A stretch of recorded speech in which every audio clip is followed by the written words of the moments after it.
This is our case analysis for WeaveTech High Performance Change by Reese Montgomery, Melissa Garcia, Megan McVeigh, Nathan Fingdara, Noah Knudsen, and Noah Wagner, also known as Group 5. The case surrounding WeaveTech and its CEO Jack Davidson follows his change in management and policies. WeaveTech is an apparel company located in Gloversfield, New York, that has 3 plants and over 2,000 employees. The company grew and downsized throughout the years, and WeaveTech needed to adapt from sourcing clothing from military to civilians. These types of changes led to new developments within the company. Jack Davidson wanted to implement 2 styles of management: total quality management and performance-based pay. This was a major shift for the company, which led to more satisfied and stronger performing employees. There were 3 doctrines that they followed: fix the system, hire right, and fire fast. WeaveTech had a strong foundation for keeping employees satisfied, and the use of these 3 doctrines helped implement this. There were some major changes to the company, which led to a lot of shifts in dynamic and overall performance. The issue that arose when WeaveTech implemented performance appraisal systems was a decline for most employees. Performance appraisal systems were applied to managers to review salaries and evaluate subordinates. This was intended to aid in defining goals as well as help appraise lower-level employees. After implementing PAS, they saw a decline in people's understanding and abilities. WeaveTech's upper management tried to solve this by adding 18 standards to combat this lack of knowledge that was present. Another cause of the decline in performance was unrelated to people's skills, but more on a personal level.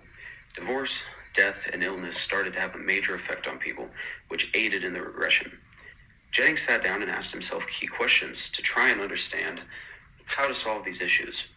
These questions are ideas like whether WeaveTech should actually reduce its numbers by 20%. This also led to follow-up questions like who are the employees that can get let go and who deserves to actually keep their job. Deciding the best step forward is the central issue that Jennings is trying to solve. First solution that we found is to provide training for the managers based on a new strategy. Training is a great solution for management. The current managers do not have the proper skills and knowledge to evaluate the lower level staff. If all employees that had to perform these evaluations knew what it took and what to look for and how to offer insights and advice, this could solve their problems. This strategy that Jenkins is trying to take is sound. However, the execution is lacking. CEO Ron Guilford informed him that 20% of WeaveTech's managers needed to be cut from the company's payroll by January 2014. Guilford said, WeaveTech must change and grow, and we can't do either of that with the skill set of our current managers. We're moving into a new league. A high-performance past does not guarantee a high-performance future. Now, understanding what Guilford is trying to say helps paint a better picture of the situation that they're in. The shifts that the company has taken in recent years have been drastic, so new training will help catch everyone up. With proper training in the new appraisal system, the staff would not need to be laid off because everyone's performance would improve. To ensure that employees had every opportunity to succeed, WeaveTech invested heavily in training. For example, when it decided to use Salesforce for its customer relationships management infrastructure, everyone affected received training in it. In addition, employees with unique or complex requirements received customized training and access to personal tutors. However, once the training period was complete, mastery of the software was expected. The company has already shown that they are more capable of providing training for new processes and software to accommodate changes in the company. It can be assumed that the current workforce can be trained and tailored towards the shift in market demographics the company desires.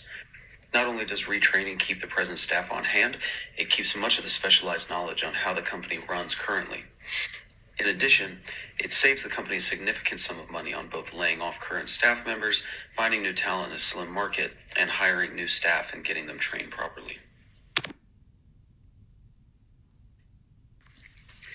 The second solution that we found is to hold quarterly check-ins with employees to track performance. Having check-ins quarterly would aid in keeping the employees invested in the company. They've had a lack of morale, so having check-ins would help prevent this. At these check-ins, management would review all of the knowledge and skills needed to have another successful quarter. This would also be a time of celebration for the employees to show their successes in the previous quarter.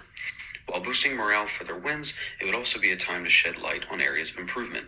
Giving managers the space to celebrate their staff, but also talking about areas of growth is a great way to shift the company. There are some downsides to these types of check-ins. It would be hard to guarantee that all employees are going to improve from this. 3 months is not a long timeline for somebody to suddenly improve their performance given the specialized roles in the company. Therefore, this type of check-in would only work for the types of people who can handle independent work. Quarterly check-ins also do not follow the norms that Jennings usually adheres to, because Weave Tech is notorious for firing quickly and keeping high-performance people in the company. For our last solution, we decided to take a different approach. The issues might not lie with the employees, but with the appraisal system as a whole. If the appraisal system is not rigorously evaluating the employees, or possibly giving them worse scores than necessary, this will lead to excessive layoffs. Once we look at the appraisal system, it will be easier to see if there are flaws with what is currently being done. Having this closer look will help management properly evaluate each employee and see if there are any discrepancies in performance. This will give employees the chance to voice their opinion on the new system, and this will also save jobs because nobody's going to be getting erroneously laid off, which is going to lead to saving talent. The downside of the solution is that finding the issues within the appraisal process might be more challenging than anticipated. These solutions that we hope to find might not exist for this company or the system. The ability to debug a system like this would take an extensive amount of time and energy. Finding the correct way to use the appraisal system might actually take more time than it's worth.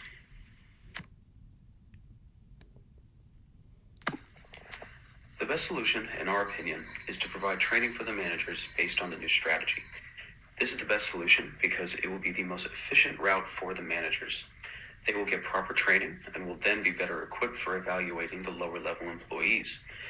Since it will lead to far less people being laid off, it will also uphold company morale, and this way also motivates those who have been absent due to personal reasons to perform effectively. Overall, there are far more pros than cons to this strategy.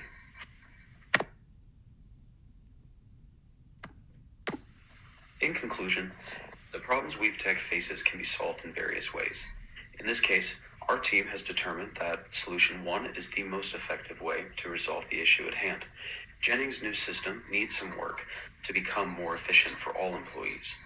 Weave Tech needs to make challenging decisions about what to do now that people are not performing to the best standards. We have decided that laying off 20% of the staff is not the best option because that will also reduce morale and can cause a lot more issues than solutions. Therefore, the solutions we offered were to keep the staff, but also improve the human resources system that Jennings has already implemented. Training the management to better evaluate and offer solutions to their staff will help improve performance because they will be far better equipped to provide leadership throughout the company.